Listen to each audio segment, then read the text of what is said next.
Hey, what's up guys, hope you're all feeling well. So there's a new update available for the Samsung Galaxy Watch 6 Classic that you guys might be missing out. So today's video will check out that update. So for that update, simply go into the settings of your watch, then tap on software update, then tap on download and install. From here you will get to see that there's a new update available for your watch.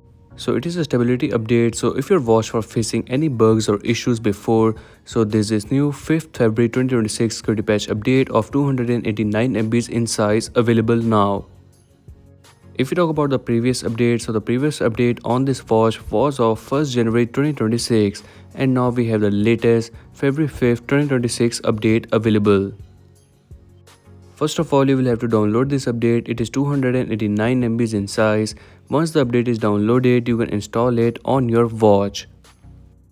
But whenever you're ready to install, make sure that your watch is completely free and you are not going to use your watch, as during this installation process, you will be unable to use your watch. Also, if you have a LTE version of watch, you will be unable to make the calls during this installation process. So before updating it, keep that in mind, and once you're ready, tap on install now and the installation process will begin.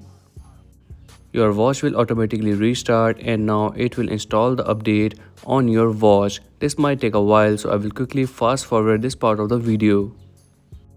Once the update is downloaded, your watch will automatically restart. As you guys can see, the watch is now updated and it is on the latest February 5th 2026 security patch level.